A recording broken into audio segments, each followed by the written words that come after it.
1979. In Britain, the dead are lying unburied and rubbish lines the streets as a national strike grips the country. In Pennsylvania, an emergency is declared following a radiation leak from the nuclear plant at 3 Mile Island. And in Iran, months of unrest have caused a crippling national strike that all but destroys the economy. The once emerging superpower is now under strict martial law. The country's future lies in the outcome of a desperate battle for power between two men and two ideologies.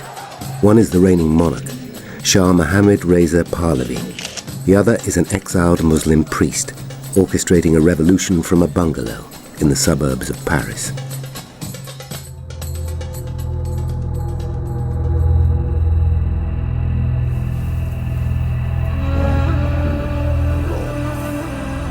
It is 5 a.m. and the Ayatollah Khomeini is about to embark on another busy day of press interviews. He's 78, but is a tireless opponent of the Shah. The two men have been enemies since his outspoken criticisms of the Shah's regime led to his exile 15 years ago. Even though Khomeini's current home is in Paris, he is still regarded as one of Iran's leading religious figures.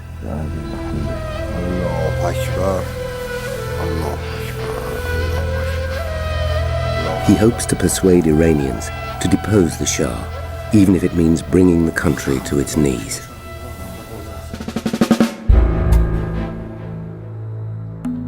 In Tehran, the Shah is under intense pressure from all sides to leave both his throne and his country.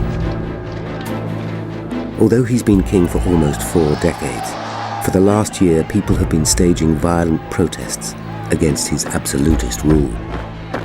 He is now a virtual prisoner in his own palace.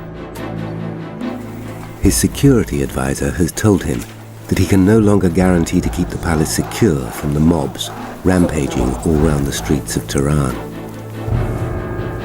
The Shah's outward calm belies an inner turmoil.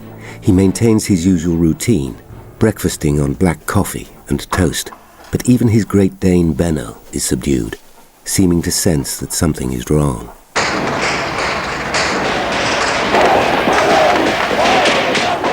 There has been 5 months of martial law on the streets of Tehran, banning meetings and enforcing a nightly curfew.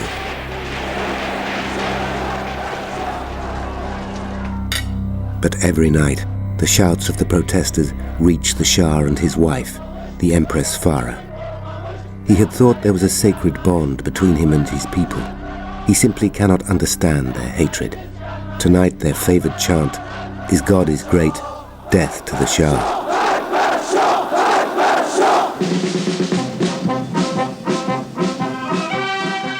The 58-year-old Shah is one of the richest men in the world.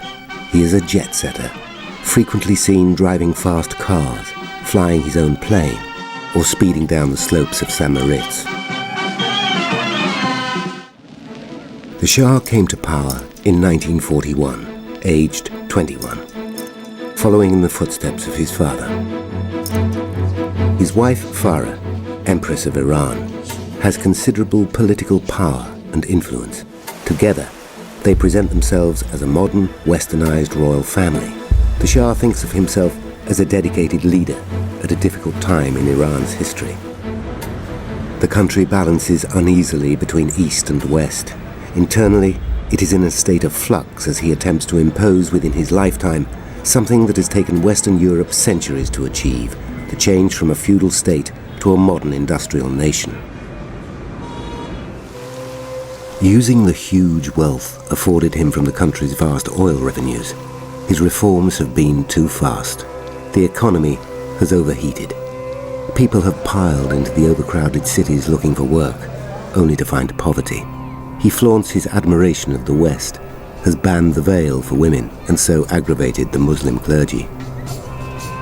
His authoritarianism has alienated the middle classes who have no freedom to express their opposition. He leads a one-party state and is a benevolent despot.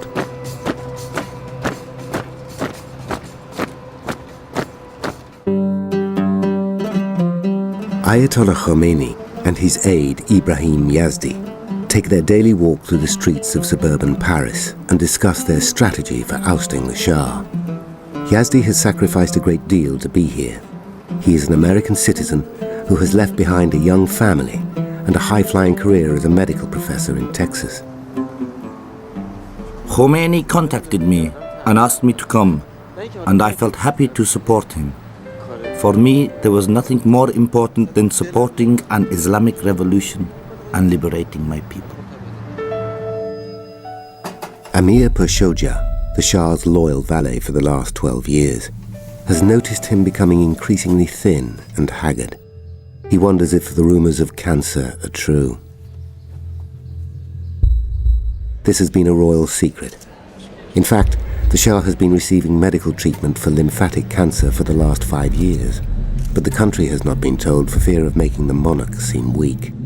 His condition has been worsening. He has lost a third of his body weight in the last year. The Shah reads all the papers each morning before he takes any appointments. The newspapers have played their own part in the current troubles. It's almost exactly a year since Etalat, the daily paper, published an article accusing Ayatollah Khomeyni of being immoral and old-fashioned. The Shah controls the media, and it's been done with his consent. Inflamed by the article, the Ayatollah supporters attacked symbols of Western modernity, girls' schools, restaurants, and cinemas. Troops opened fire on unarmed demonstrators, and 30 are killed in the city of Qom. It's the first display of civil disobedience in 15 years, and soon escalates into regular demonstrations and unrest.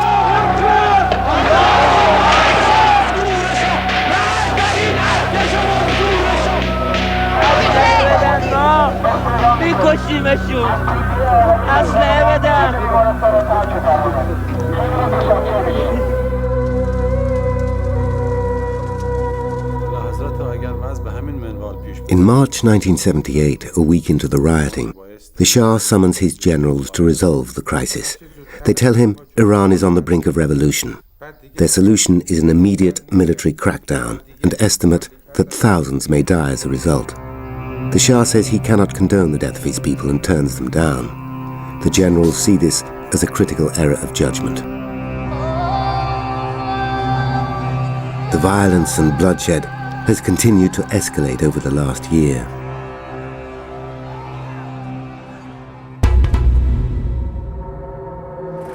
Minu Samimi, the Empress's international secretary, is making her way to work. It's a 4-mile trip across Tehran.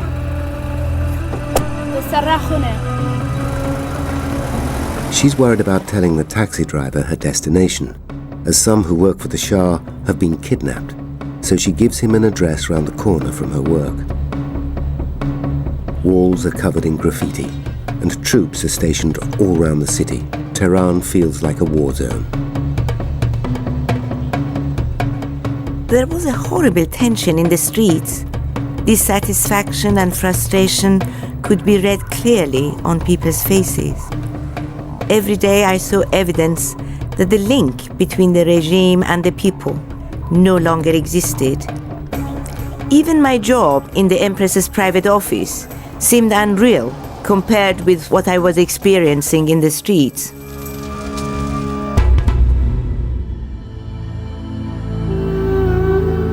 The Empress has decided that it's no longer safe for their children to stay in Iran.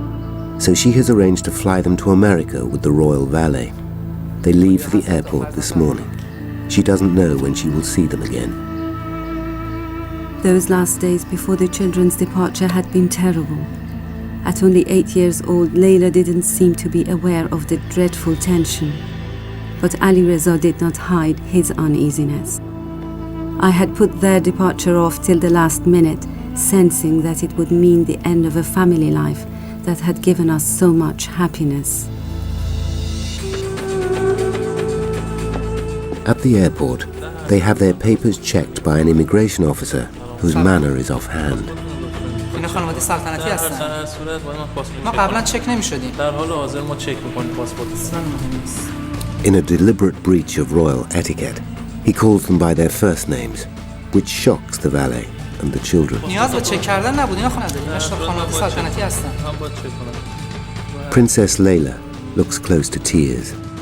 The valet cannot help thinking that even amongst officials and the army, the tide has turned against the monarchy.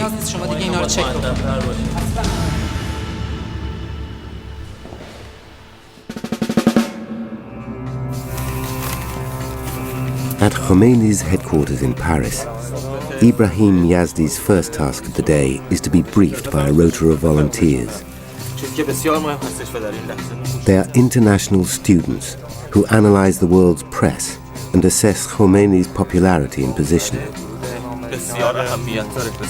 Today they are pleased because a number of articles have been written about Khomeyni, most of them favorable. Yazdi takes notes before heading over the road to Khomeyni's bungalow to brief him. Khomeyni only speaks Persian. This makes Yazdi a crucial link between him and the outside world.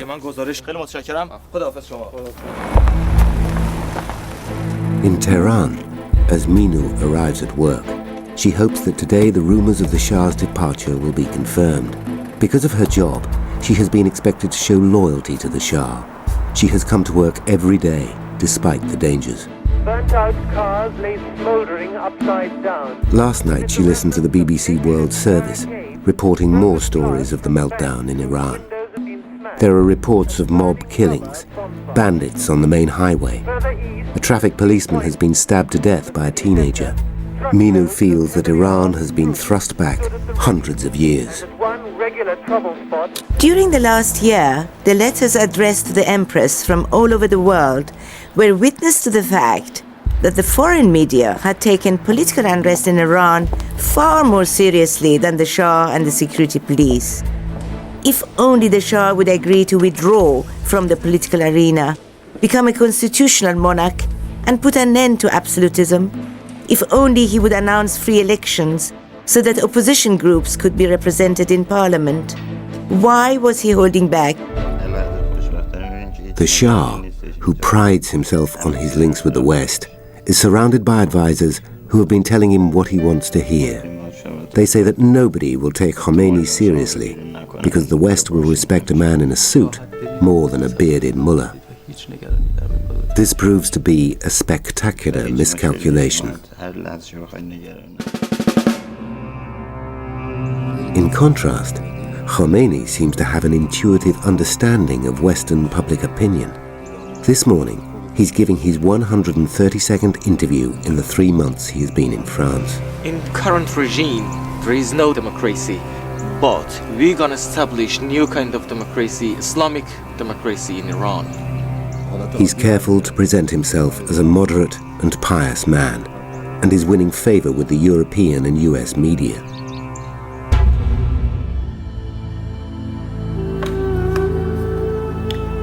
The Empress phones her eldest daughter, who left a month ago and is in Texas with her brother, Crown Prince Reza. She feels sorry for Farinaz, who may never be able to return to her teenage life in Iran. She asks if there's anything in particular that the girl would like brought to her. I was surprised to hear her ask for a poster of the singer Sattar, who had pride of place in her room. That was the only thing she wanted. I think that she was reassured by the promise this poster held for her. It hid the extent of the misfortune to come, which she no doubt suspected. Minu is at her desk, but there's no work to do. She usually coordinates all requests for royal visits, but the Shah has been unable to leave the palace, so Minu discusses the political situation. The strikes are getting worse. There are queues everywhere. There is no petrol or heating, and it's the coldest winter on record. A month before, revolutionaries stormed Minu's office building. The young fundamentalists have mistaken the building for the headquarters of Savak, Iran's secret police. They discover most of the workers are women, so rip down the office curtains and force them on as makeshift veils. Minu is terrified.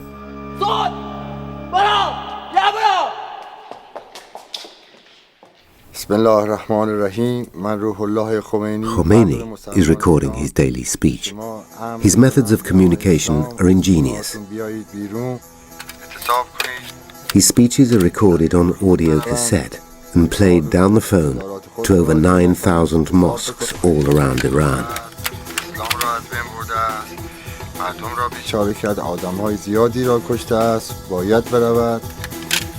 Within 5 hours of his broadcast, people on the streets of Iran are hearing his sermons on black market cassettes or reading the text on bill posters on every street corner. It has been said that his method of communication is more effective than a computer. Ironically, the Shah has played into Khomeini's hands. Through exile in France, he now has excellent phone contact with Iran.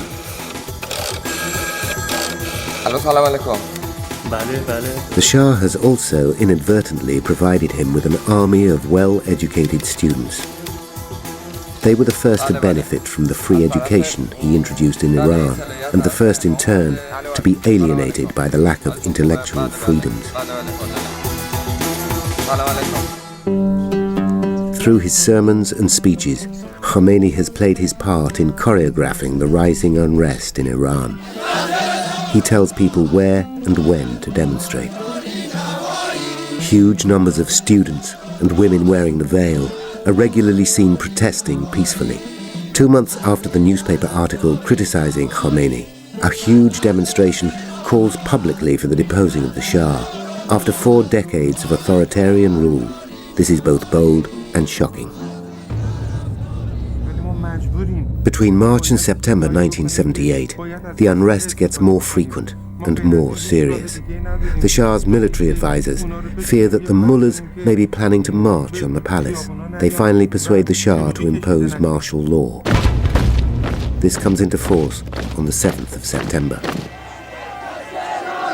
Within 24 hours, a huge demonstration has been organized in Jaleh Square, which turns into one of the most notorious events of the revolution. The 8th of September becomes known as Black Friday.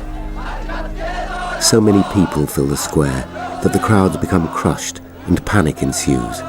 The army, equipped with neither riot gear nor tear gas, fires live bullets directly into the crowd.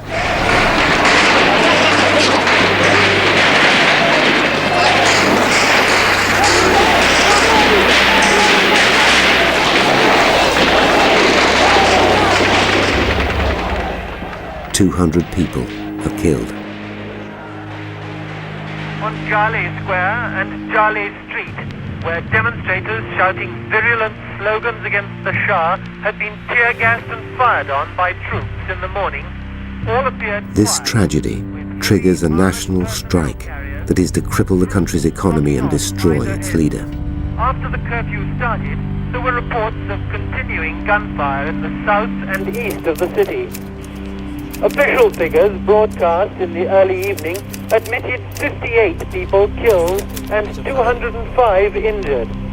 But hospital sources suggest this is an understatement. According to the early morning announcement of martial law in Tehran and 11 other cities. Yazdi sees Black Friday as a tragedy but also an opportunity to gather further support for Khomeini. باید بدونیم که قدرت‌های دنیا نمیتونن خون مردم ما رو بریزن و همینطور بمونن. Many of the strikes that happen over the next few months are coordinated from Paris. It's no coincidence that the one service that never strikes is the Iranian phone company.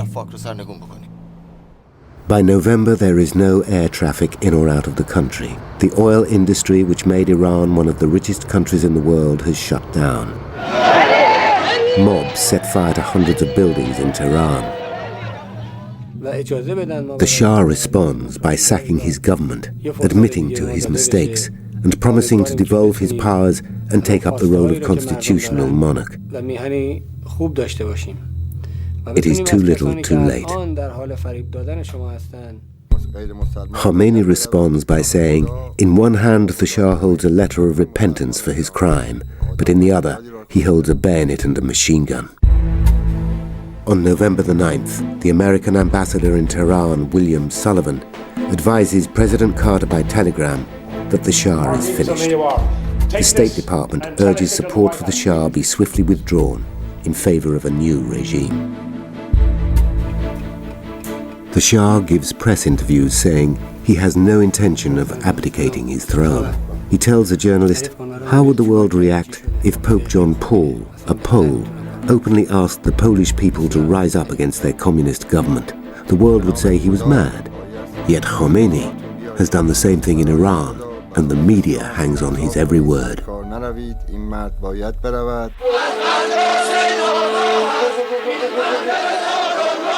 At the start of December, 1.5 million people crowd onto the streets of Tehran. It's the biggest demonstration in Iran's history. The Shah finally realizes that he has lost the support of his people and that he must relinquish his grasp on power. Thinking the people want yet more freedoms, he asks Shapur Bakhtiar, a liberal opponent, to form a government. Bakhtiar agrees to become prime minister on the condition the Shah leave Iran in order to calm the situation. The Shah has no choice but to agree. They set a departure date for the 16th of January. At 5 p.m. on the 15th of January, the Empress makes one of her last official engagements. She thanks her staff for their loyalty and gives gifts of cards and imperial coins. It's a poor reward. I wondered afterwards about the gigantic empty plane they flew out on and wondered why Her Majesty, who could arrange for the rescue of her trunks, correspondence and files, could not arrange for us to fill some of the empty seats. What she did was to tell us not to give up hope and to wait for her, for she was sure she would be back soon. Time has run out for the Shah and the Empress. The moment of their departure has finally arrived. 2 helicopters in the palace grounds wait to take them to the airport. The servants who have stayed on at the palace line up to give their good wishes. At the airport, the royal party waits for the Prime Minister to formally witness their departure. Bakhtiar, who's been in office for just an hour, needs to get to the airport before news leaks out of the Shah's flight. At last he arrives, and the 2 men have a brief conversation. Bakhtiar promises to restore calm to the troubled country.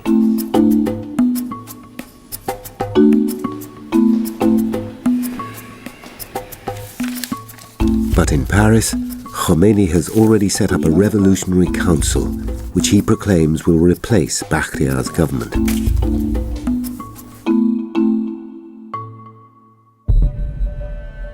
Their final act before leaving Iran is to tell the press that they need a holiday, and that this trip will be an opportunity for the Shah to receive medical treatment.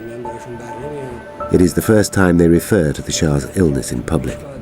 They give the impression that their departure will be temporary, and their stay abroad will be short. They express hope for a peaceful Iran. They pass under the Quran, as is the custom before a long journey.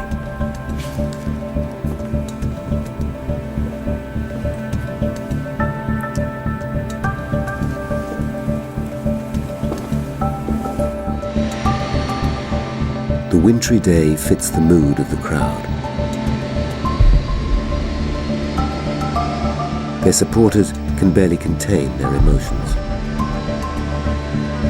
An officer in the Imperial Guard breaks etiquette by kissing the Shah's hand. As they mount the steps to the plane, onlookers see tears in the Shah's eyes.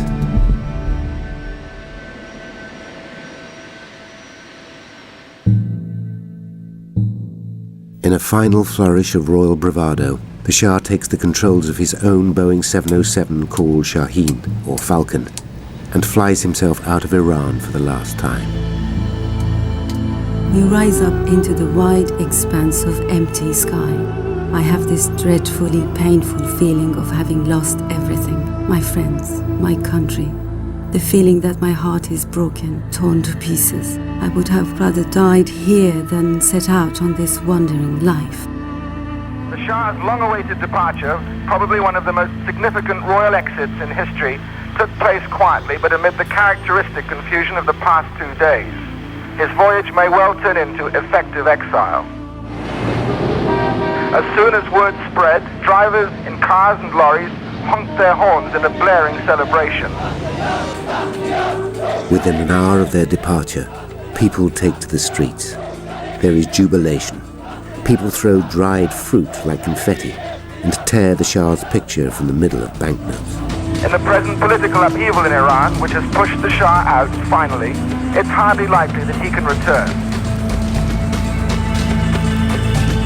In Paris, students listening to shortwave radio race to break the news to Yazdi.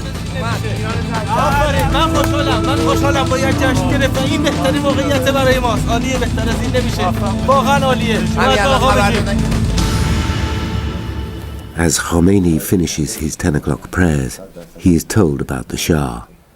With his accustomed lack of emotion, he only says, "What else?" Bakhtiyar's government is in trouble even before it has started. The hope of the Ayatollah's return fuels the tension on the streets.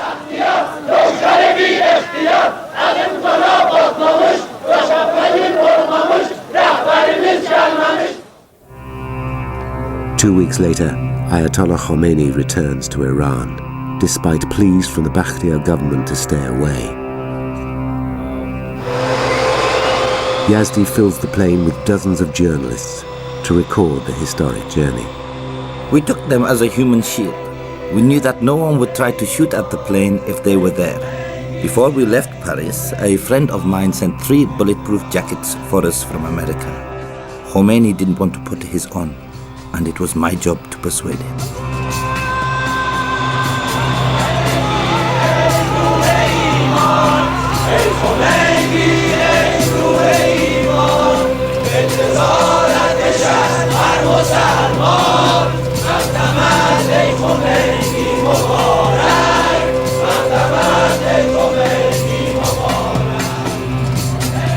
A journalist interviewing Khomeyni asks him how he is feeling returning after 15 years, and he simply replies, "Nothing." As he arrives, the crowd chant Imam, or saint. It's as if they have a messiah in their presence.